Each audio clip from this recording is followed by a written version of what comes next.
you worked on for, I think you said 5 years.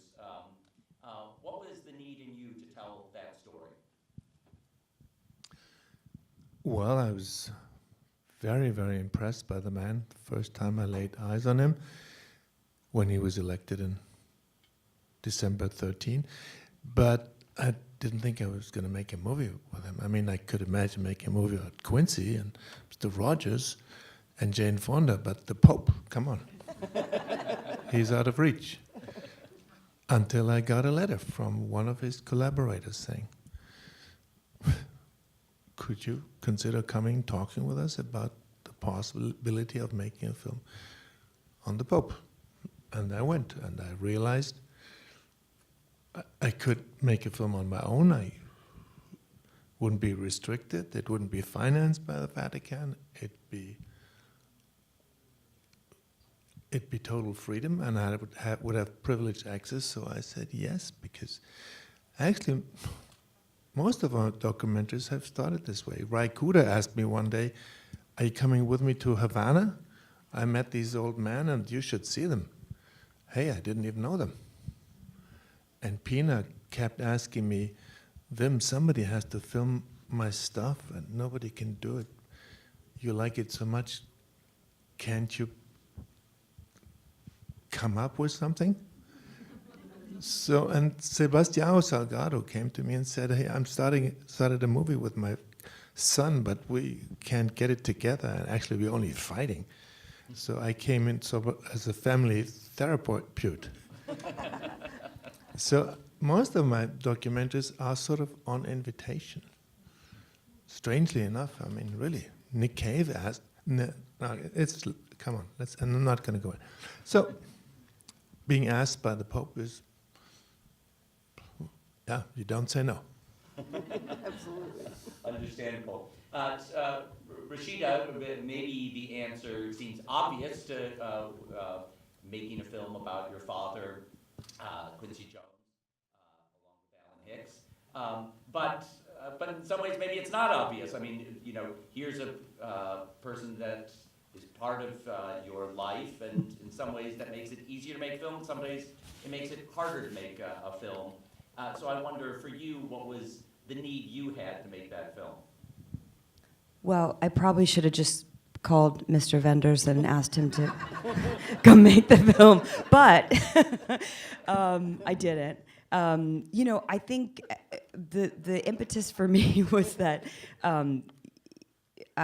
my father is decades deep in so many accomplishments, and because of that, it's difficult to tell his personal story because you have to cover all of the great things he's done over the decades. So there's no time left to talk about who he is as a person, and that, to me, it always missed an essential thing, which is the connection between who he is in his personal life and how he connects with people, and how that is a fundamental part of why he's successful, and a part of his talent. I mean, hard work and real musical talent aside, his ability to sit with somebody and see the best version of their talent and coax that out of them, and be sort of hard enough on them to get them to the place where he knows that they can be. That's a preternatural gift, and I wanted to make sure that people understood that about him and how that comes across in both his personal and public lives. Ellen, I'm going to... Oh, thanks. I'm going to come back to you in a minute with a different question, but let me move to Morgan. So in the case of Mr. Rogers, and I should say, as way of background, so I'm bringing each of these people into this conversation, but Rashida, aside from being an actress, a writer, producer, has other documentary background. She produced and was a director on the series Girls Wanted for Netflix. Morgan was part of our very first NYC shortlist conversation several years ago when he was nominated for 20 Feet from Stardom, that went on to win the Oscar. That year we had 10 people. That year our shortlist was 10 people. I was interviewing all 10 people at once, and it was a good inspiration to break it down. I remember. And then he was back here a couple years ago with his film Best of Enemies about Gore Vidal powerfully, and I should say, since he's sitting next to Susan Lacey, who was the creator of American Masters and was there for several decades before now moving to HBO, producing your biographies. But Morgan, you made several films for Susan and American Masters. I know. I've known Susan for going on 20 years and worked on 4 American Masters. So, the biography form is something I think we're both deeply familiar with and deeply attracted to. And different films happen in different ways, sometimes by invitation. But this was a film that found me. I didn't find it. First of all, my relationship with Mr. Rogers, Tom, we're the same age. By 2 days. We probably have the same relationship. My relationship with him predates my memory. It was probably outside of my immediate family. The first significant adult relationship I had was with Mr. Rogers. But like most people, once I became maybe 6, I didn't really think about him again for decades. And over the last maybe 7 years, he kept popping up in my life. I made a film with Yo-Yo Ma called Music of Strangers. And when I was just getting to know Yo-Yo, one day at lunch, I just happened to blurt out, "So how did you figure out how to be a famous person?" And he said, "Oh, Mr. Rogers taught me." And I kind of chuckled, and he said, No, really. I went on his show.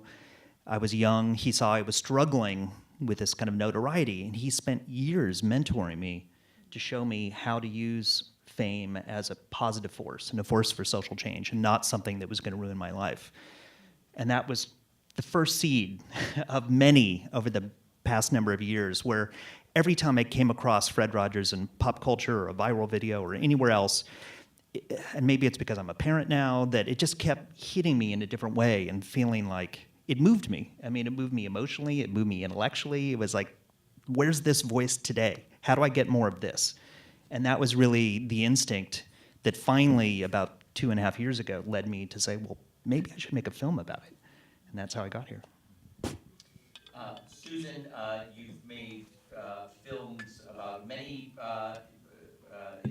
extraordinary individuals, Joni Mitchell to Steven Spielberg, and you've overseen other filmmakers producing their films about extraordinary individuals. Jane Fonda, what drew you to her as a film? Well, about 17 years ago, I read her book. And I was... Let me just get you to hold the Okay, I read her book about 17 years ago, her memoir, and I was so struck by her unvarnished honesty about herself and the commitment that she made to telling a true story and to documenting a life that hadn't always been easy. I learned so much in that book about her that I think, unless you read her book, you would never know. So I became attracted to the subject. It's the most important thing in choosing to make a portrait, and I do call them portraits, is there has to be a good story, and there have to be people that can help tell that story. When I was at American Masters, and this is no negative about PBS, but they didn't have the kind of money to make those kind of films. I went out and raised the money for 30 years almost to make a lot of the films we made in American Masters. And 17 years ago, it wasn't as easy to raise the kind of money to do this sort of film. So it kind of went on the back burner. And then I was making this move to HBO, and I remembered that Jane was in Newsroom, which was an HBO series, and I said, how about Jane Fonda? And so it all came together very quickly. She came on board 300%. She did not have any control over the film. I think that's one thing that we all face, is how do you achieve intimacy and trust with your subject when they don't have control over the film. They have to trust you. And I did about 12 interviews with Jane over a period of time and went with her to important places in her life.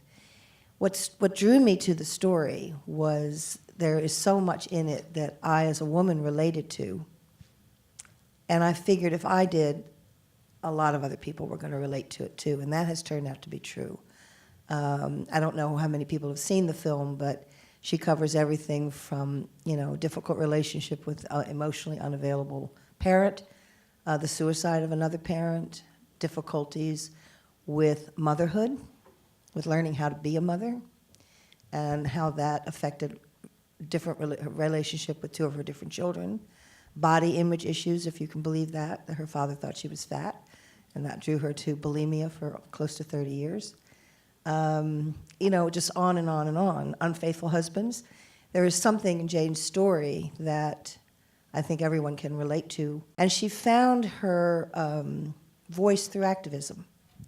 And she remains active to this day, and she's incredible. I have enormous admiration for her, and it's a story I wanted to tell. Vim, yesterday in your remarks on Visionaries Tribute, you said something that I found extraordinary. You said, in the middle of making the Pope Francis film, there was a moment where you thought you couldn't do this, or you weren't sure how to move on. You described waking up in the middle of the night and saying to your wife, I'm not sure I can do this. And to me, that was, after, seeing someone of your stature say that after, several decades of filmmaking, in some ways it was encouraging that, okay, because every filmmaker has been through that, so I'm not alone. But then it was also a little disheartening. It's like, oh, it doesn't get easier. It means I'm still going to be waking up that way. Feeling that. Can you talk about that moment for you in this film and how you overcame it?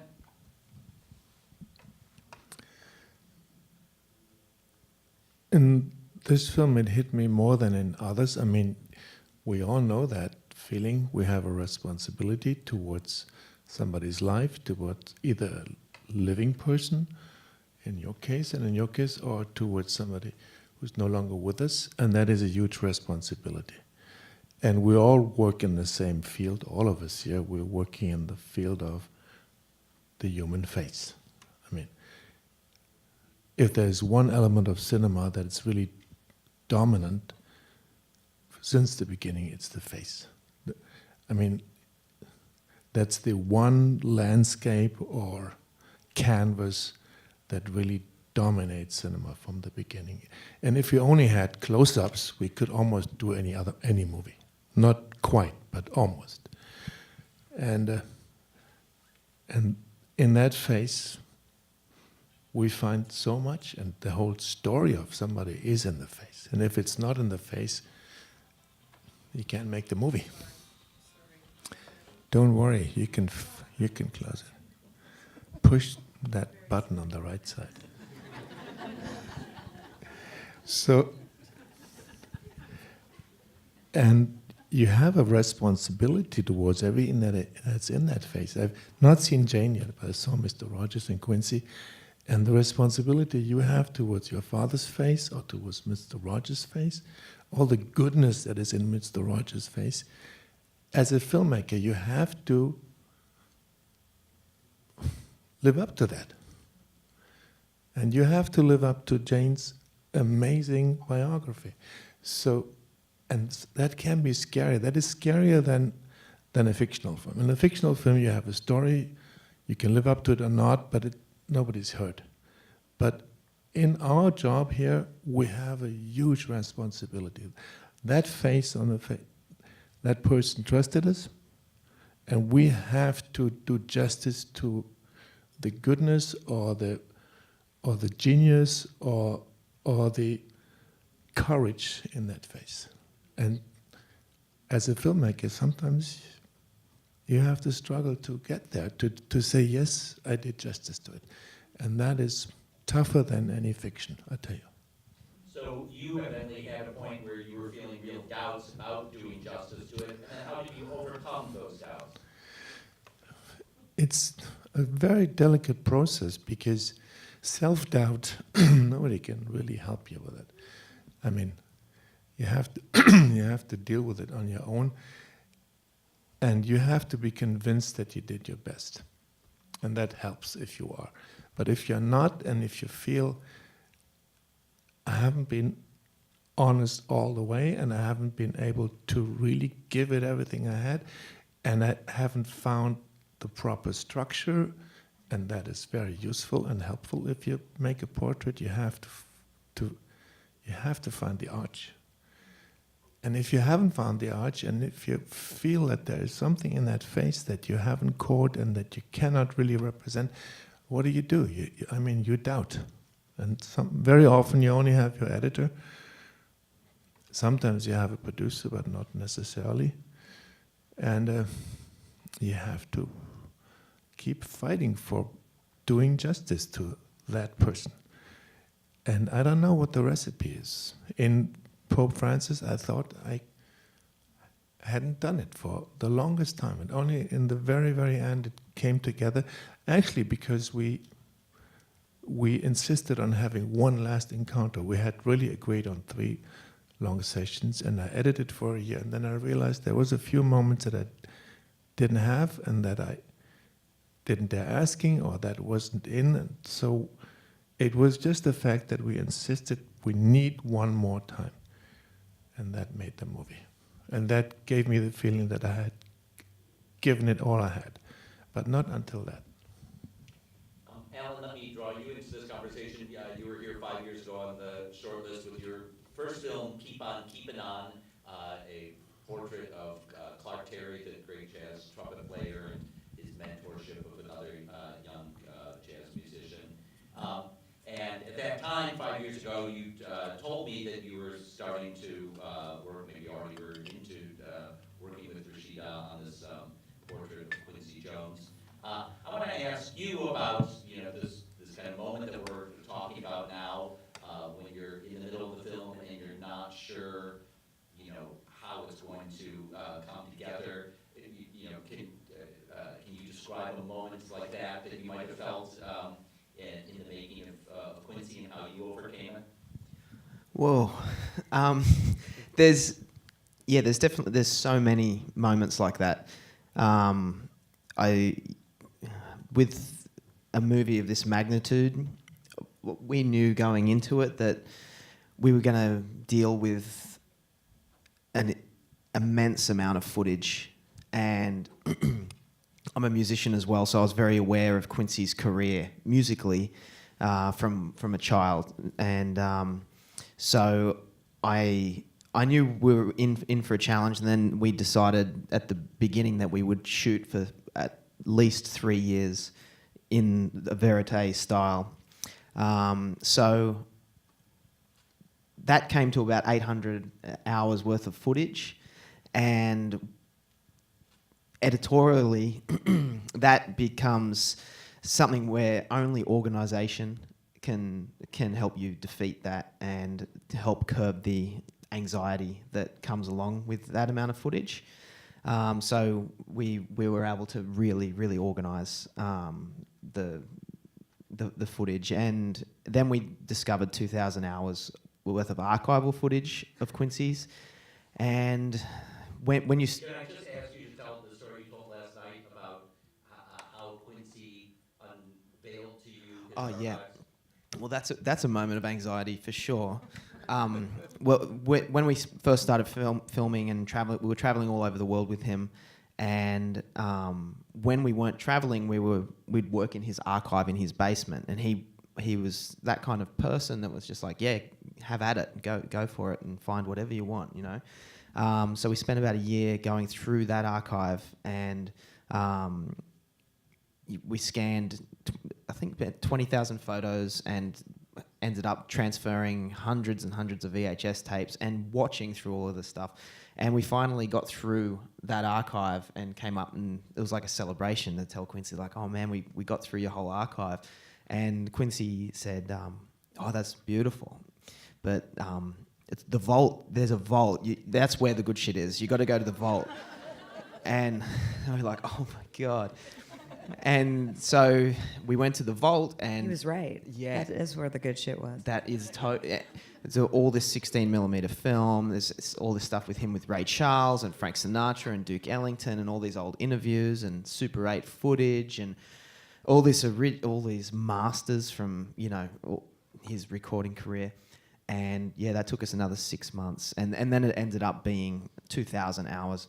But as far as coping with that, I don't know. I really have no answer to that. There's so many sleepless nights, and there's so many moments of us just like, oh my God, how do we overcome this? But it's just like dealing with it day to day, and you can only get through so much footage in a day.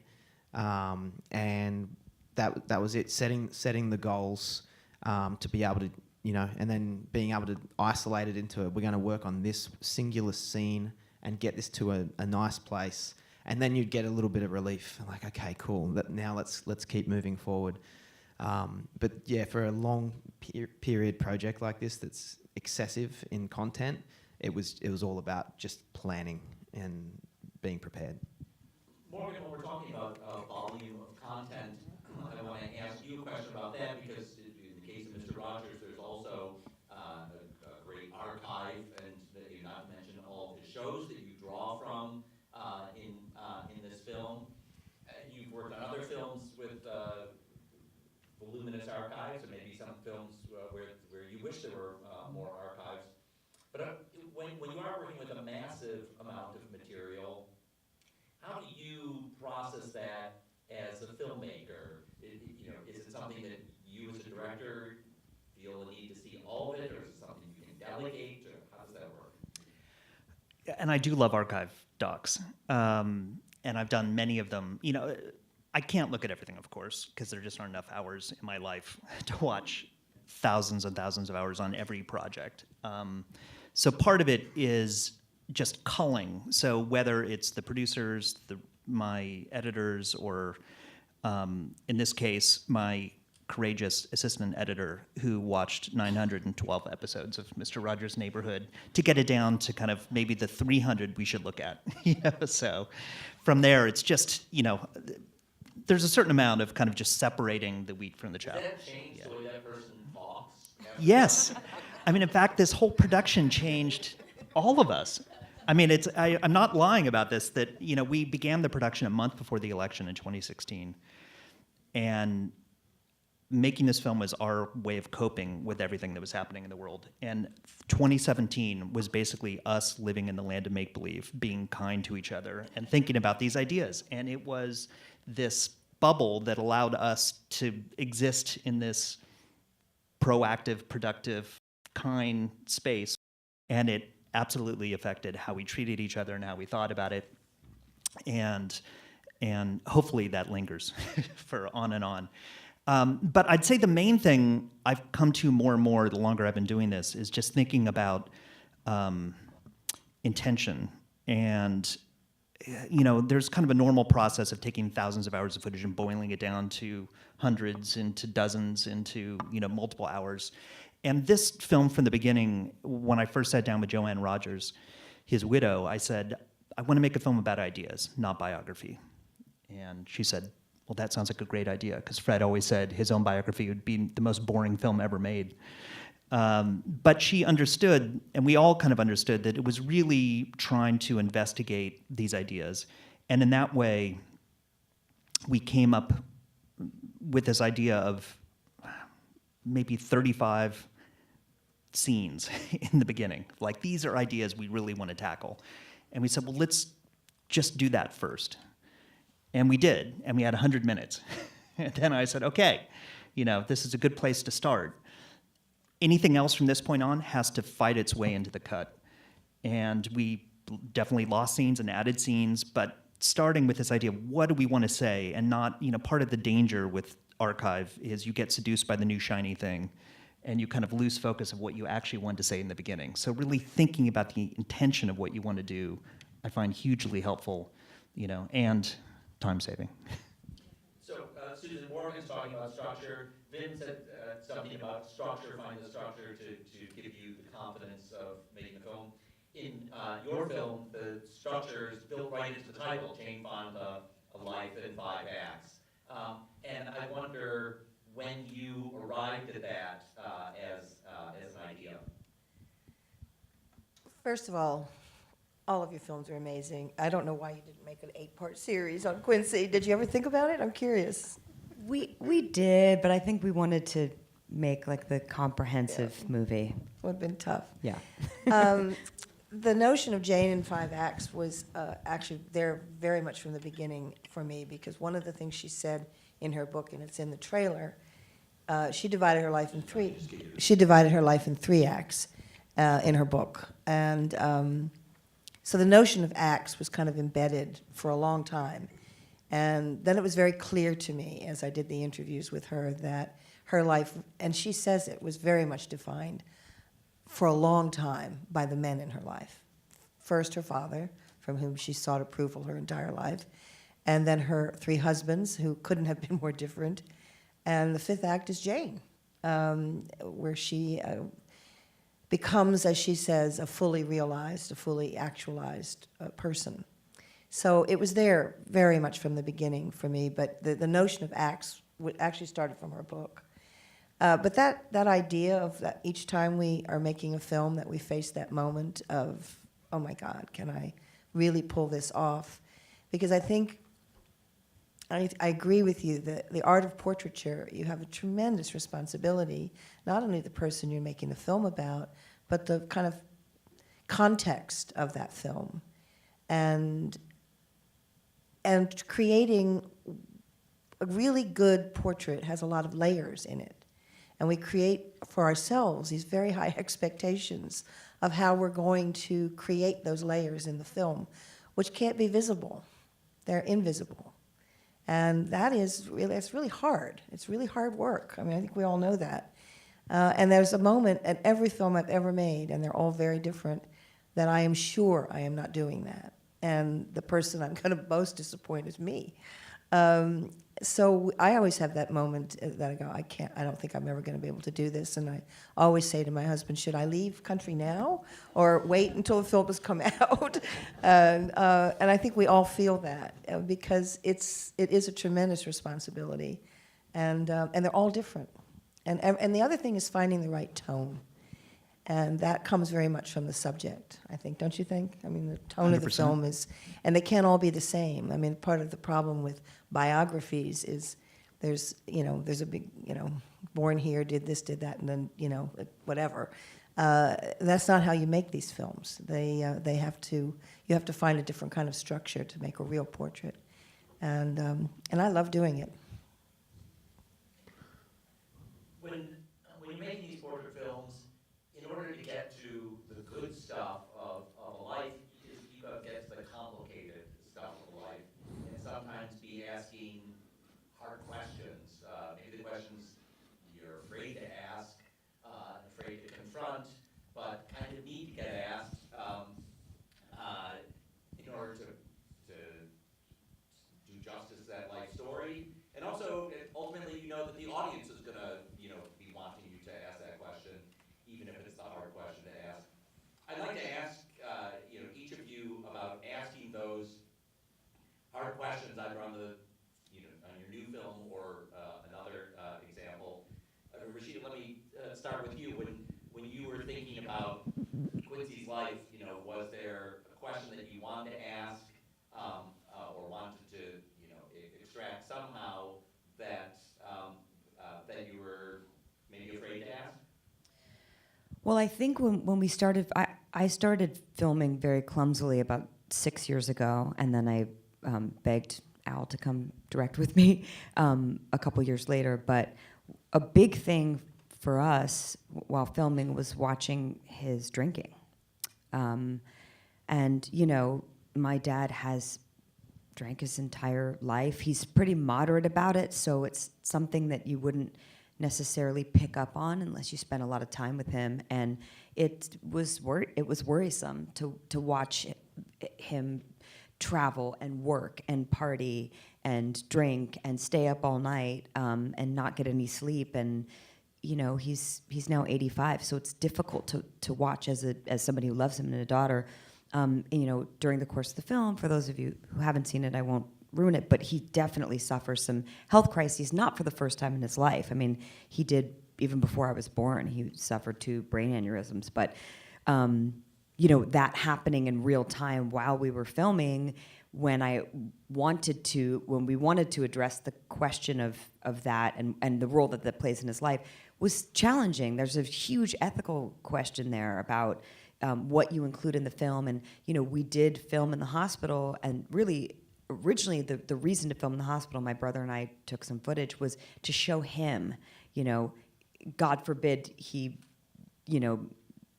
like we were lucky he made it out, but when he made it out, we wanted to show him where he had been because he was unconscious, so he wouldn't have known, so that it never happened again. But in constructing the film, I think, Al and I talked about it at length. It was important for us to show the real story. We didn't want to make a fluff piece. It was never the intention. And my dad did give us creative control, said, show me when you're done. He didn't want to see the film before that. But I think struggling with that personally, and then coming to that moment where he actually did suffer a health crisis while we were filming was like kind of the answer to my question, which was, is your drinking a problem? And the answer was yes, it was. And he, again, I won't ruin the film, but he does quit drinking at age 82, which is, I don't even understand him. He's a So real- we still have time. Yes, there's time. There's time for all of us. But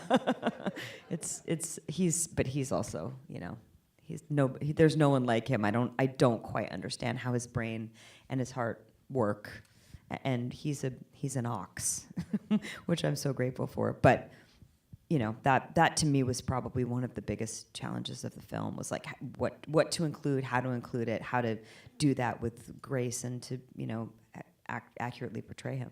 Among the many films, or among the many things the film conveys, is that you should not set Quincy Jones's health as a baseline for your own life.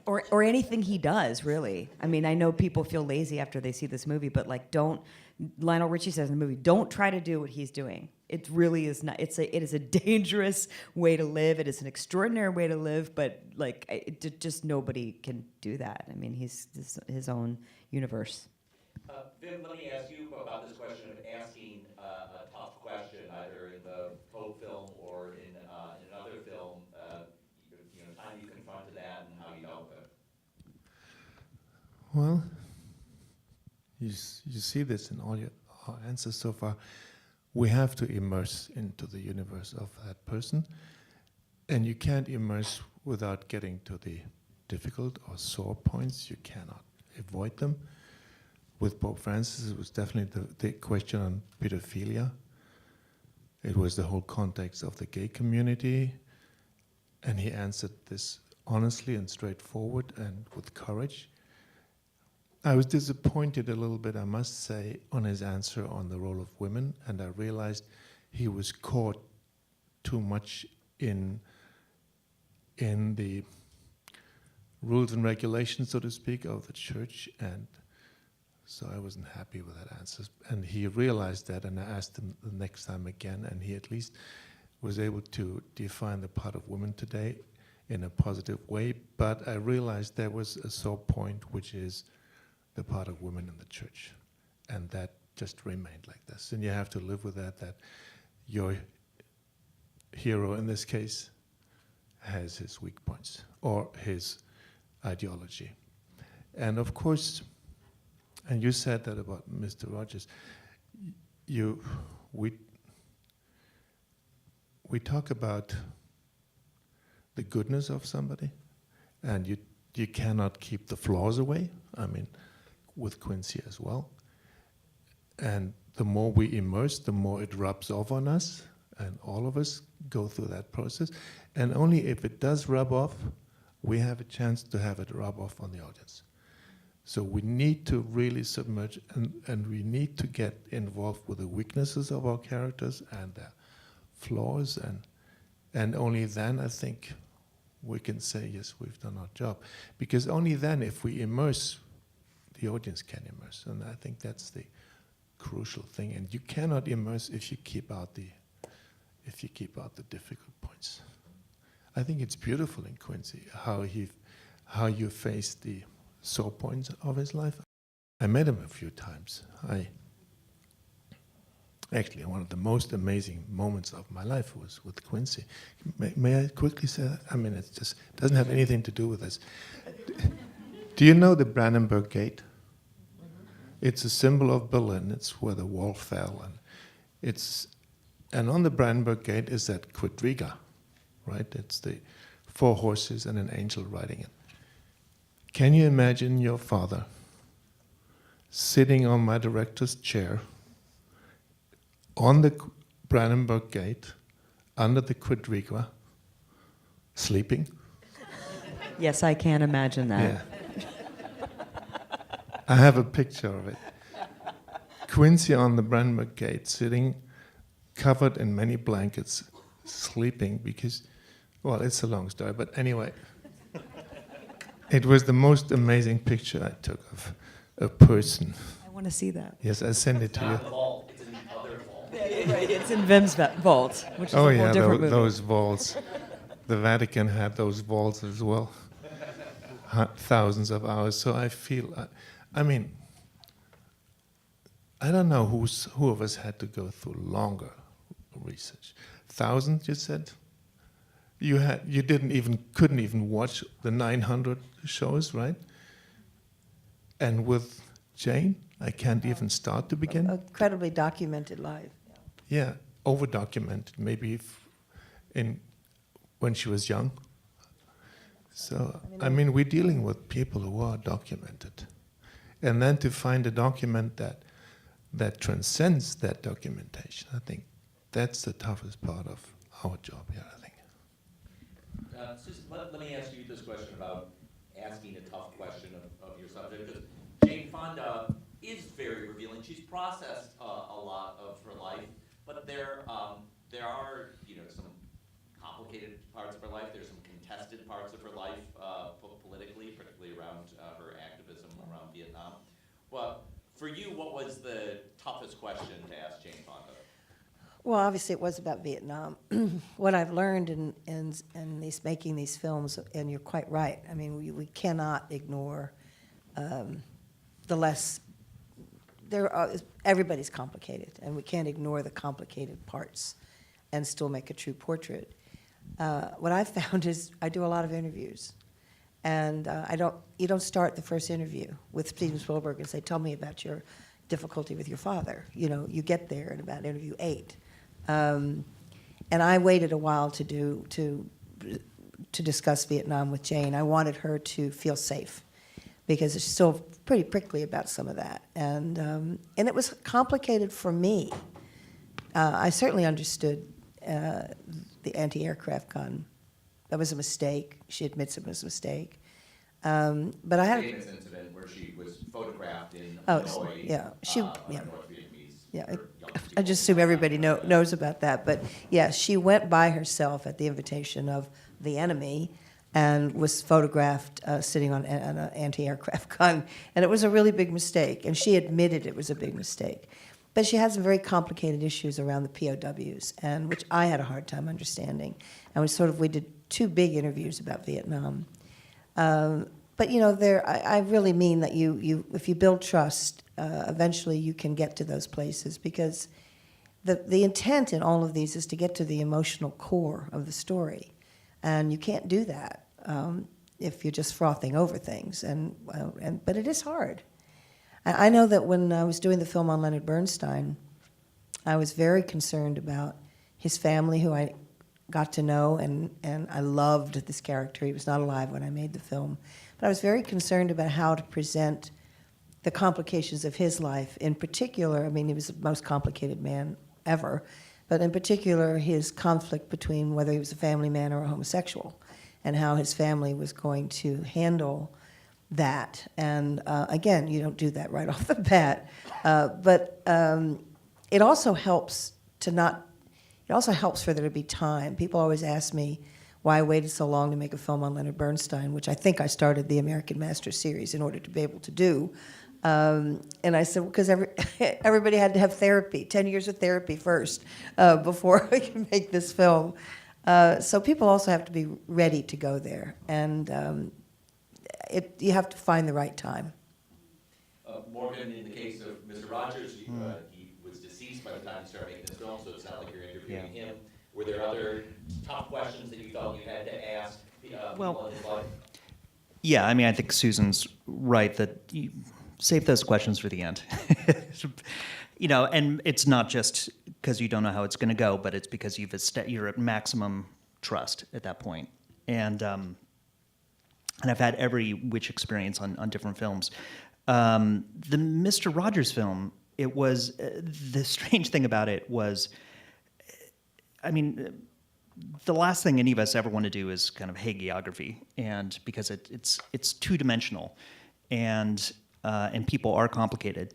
So when I finally was kind of given the blessing by Joanne and the Fred Rogers estate to make this film, and that blessing was make the film you want, we will have no control, and that level of trust they were giving me.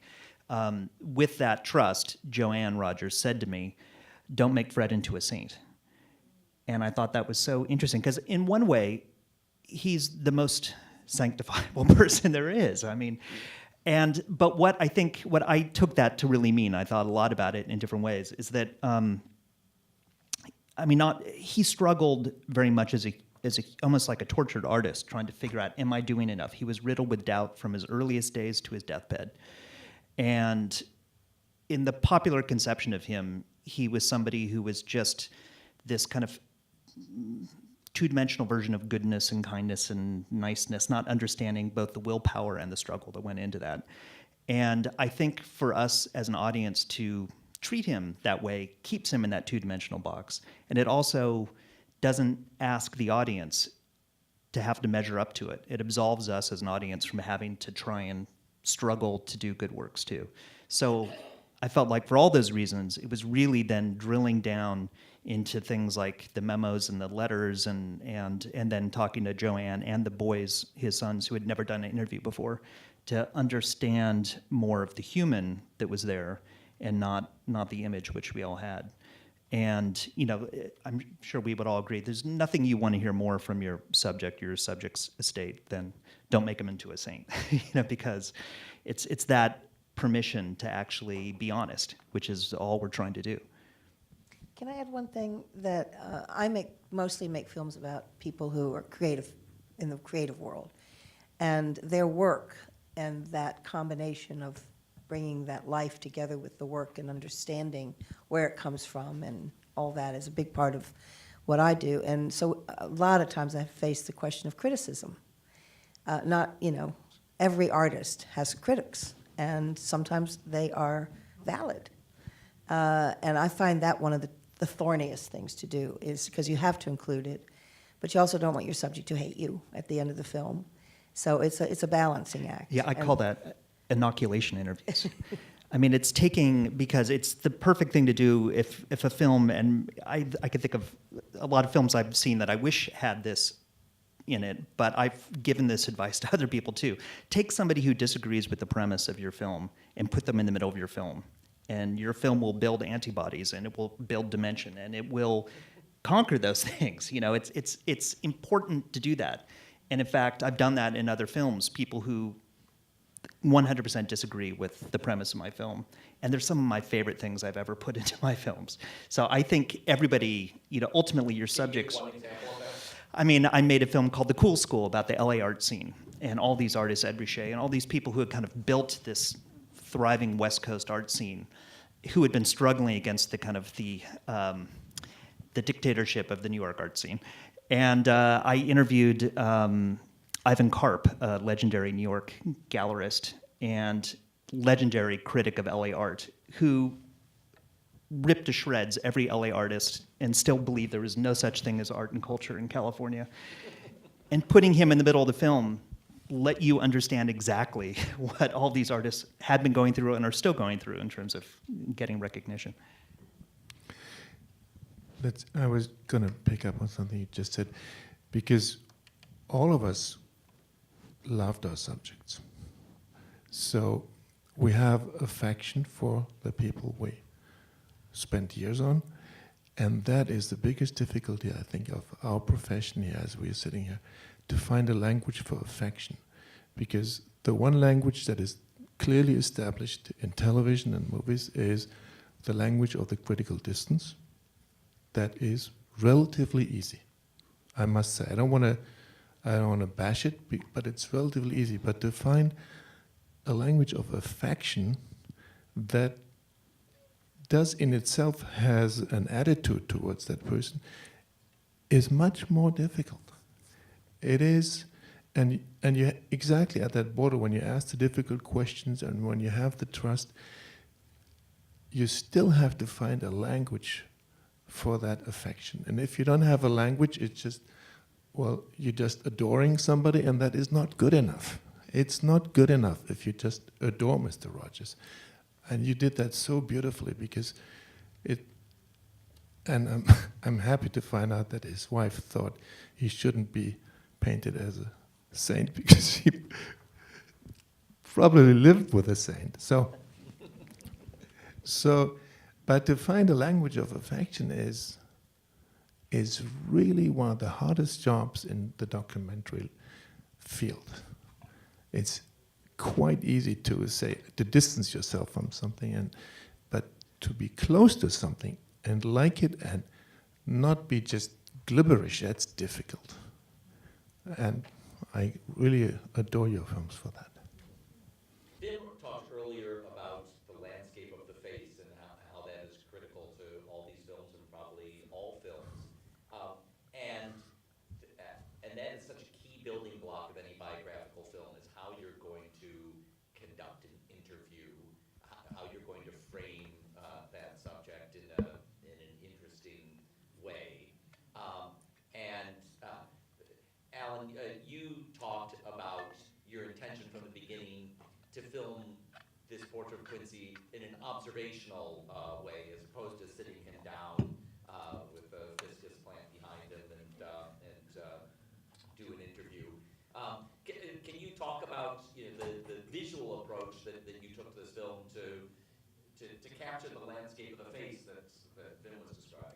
Yeah, well, just before I jump to that, I just want to give a shout out to Vim that when I was in high school, one of the first documentaries I saw was Bona Vista Social Club, and it was the first film that I'd seen that moved me. And I was young, I was a kid and studying music, and was able to see a document where it brought me to tears as a child, and I just couldn't believe that had happened, and it inspired so many of my friends, and we're from a country town in Australia, to get into Afro-Cuban music, so we're like jamming, in Wollongong to all this Afro-Cuban stuff, and it inspired me so much that when it came to try and make my first film, which is Keep On Keeping On, the first thing I did was sit down and watch that movie, and the thing that came to mind was that this is a time capsule. What he's done is going to last so much further than all of us. And when I'm in the editing bay, that's actually something I write on the wall. So yeah, I always write time capsule, just to remind me of this is where he set the standard for what I strive for. So I just wanted to give you that little bit, mate. It's huge for me, and I really appreciate it. And then, so for this film, we didn't want to sit down and do interviews with Quincy. When people get older, they get anecdotes, and stories become condensed, and they kind of shift over time. So what we wanted to do was get to as close to the source of the story and use that. So luckily Quincy, almost 30 years ago, had done an autobiography, so there's a lot of information there. And also finding this archive, we were able to find interviews and things that happened in the period. So Rashida mentioned that Quincy had double brain aneurysm in the 70s. We found audio of him sitting on the hospital bed talking to somebody about that aneurysm, like the moment that he'd come out of the surgery. And he has a story about that today, but just to be able to plant ourselves into each era wherever we could, like Frank Sinatra talking about Quincy in the era. So we went for that thing of no talking heads, have this story be a verite, fly on the wall, where we don't interfere. We just sit and observe his life and find what we can from his past, interweave. So you get to learn about him as a man in the current day, and see how that interacts with his past.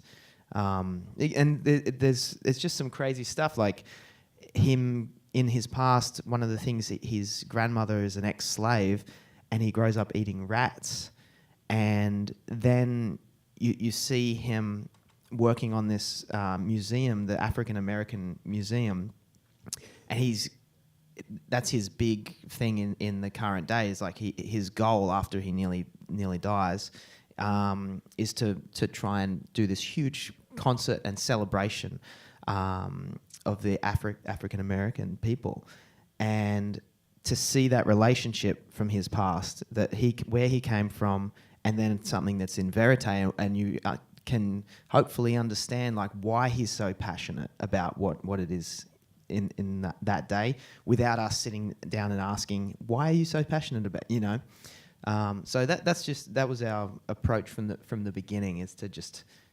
take it from that lens. Susan, let me ask you about this landscape of the face. You are conducting a lot of sit-down interviews with Jane, and throughout your whole career, that's a real building block of your films, is framing the interview to camera. And I'd love to hear what you've learned over the years doing that and how you approach it. Be very prepared. You don't sit down with Steven Spielberg to talk about his work without really, really knowing his work. The first interview will not become a second one. So, that'd be my first advice, is do your homework. And be engaging. It's not a quiz, and it's not an interrogation, it's a conversation. And the more it is a conversation, the better. So I think that everyone's skills in this area are different. I know that I can say this: when I did my first film, which was on Rod Serling, my mistake is that... Creator of Twilight Zone. Yeah, excuse me, the creator of the Twilight Zone, and also a very complicated story, and a really interesting one. I made the mistake of wanting the people I was interviewing to know how smart I was. So I talk too much.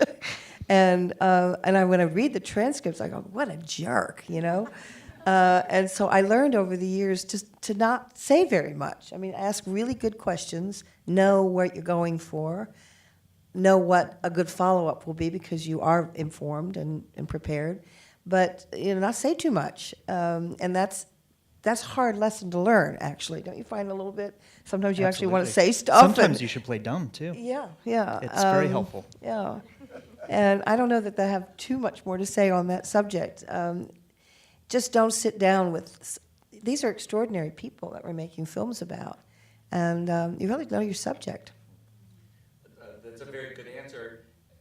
I was thinking more visually about how you approach, but let me ask Morgan that question, because Morgan, you also work with this building block. Sure, and I know you used a lot of close-ups, especially for a woman of her age. I thought that was an interesting choice. I love faces too, so I don't like wide interviews generally, and just to give you more props, Vim, that the Salgado, the main interview in Salt of the Earth, where he's looking at his photos, like one of my all-time favorite interview setups, because you get to see him in relation to his work, and the viewer has that perspective. For anyone in the audience who hasn't seen that film, Salt of the Earth, they found this way to kind of project a photograph with Sebastião Salgado's face behind it, so you see both Salgado's face. It's amazing.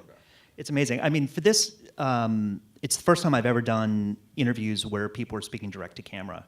And that's because that's what Fred Rogers did. He always spoke directly to camera, to one child. He never said, hi, kids. It was, how are you doing? So kids believed they had a one-on-one relationship with him.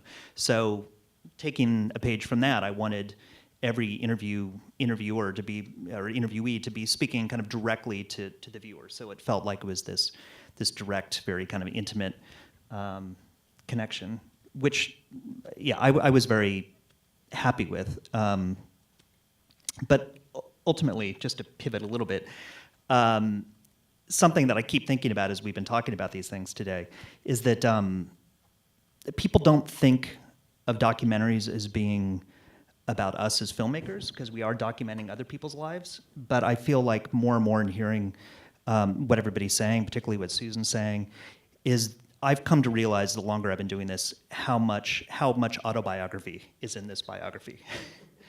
And I think we choose subjects because there are things we want to explore and our personalities come through. And I feel like that's something I haven't heard people talk that much about, but I feel like I've come to really understand, whether or not I actually admitted it to myself for a long time, how much of myself I put into each film. I think that's very true. So I've only got a couple minutes left. Then let me bring this back to you, because you described at the beginning of this conversation that the people came to you and asked you to make several of these projects, including Vista Social Club, The Salt of the Earth, and Pope Francis. But I think there's a lot of truth in what Morgan says about filmmakers having their autobiography even when they're making a biography. And I wonder, I'd like to ask you to reflect on that. For instance, the Pope Francis film, what you think of your life is in that film. Well, a lot of my life is in my film. I'm a man of faith. I believe in God. When I was young, I even wanted to be a priest, but I got sidetracked by rock and roll. And so if it's not also about you, I think you can't really handle it. You have to invest yourself in it. And I mean, and then of course there is your subject, and there is the other, and then there is the necessity for all of us to do an interview or have that person speak to us. So, and the interview is a very tricky situation, because it's a privileged situation for you, the filmmaker.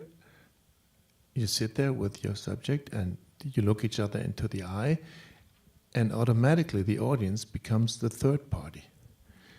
And so I feel the interview, I have mixed feelings about the interview. And especially considering that I was going to actually meet Pope Francis and sit with him for hours, I felt, oh boy, that is a privilege. And I cannot keep that for myself. I mean, that position where I'm sitting and he's looking at me, that's where I need to put the audience, because so we came up with this way with, thanks Errol Morris, we shot this with the Interrotron, where you still have an intimate situation with a person, but you share that he looks at you, he or she, in this case, he looks at you, and you can share that with the audience. And I think that is so crucial, that people who look here because they're interviewed, I find myself, when I watch, I find myself strangely excluded, and you become the third person. And I love with Mr. Rogers that he actually always looked into the camera. And it's very tough for people to look into the camera. Not many people can do that. Not many people can give an answer into the camera. It's hard. Some actors cannot do that. I tried hard with Bruno Ganz, for instance, in Wings of Desire, to have him do stuff into the camera. He said, I can't do it. I have to look at somebody. I can look into a lens. I can have an emotion looking into a lens. So the interviews with Pope Francis were made so he was looking at my face, thanks to the semi-transparent mirror, which is the greatest invention in the history of cinema. And so we were close, but I could share it. And that's the whole thing. What we do in our profession is intended to be shared. And that's how we have to treat it. Well, I want to thank the whole panel for joining us. I want to put in a plug. Viv Benders is also the executive producer on a documentary about Blue Note Records playing here at the festival called It Must Swing. We share Herbie Hancock. I think all these films are now available on different platforms. Jane Fonda is on HBO documentary films. I'm sure Quincy is on Netflix. I'm sure the Pope film and Won't You Be My Neighbor is on your favorite digital platforms. Both of those films were released in theaters by Focus Features. And so I want to thank everyone who made today possible. Thanks to the vendors, Rashida Jones, Alan Hicks, Morgan Neville, Steve Lacey.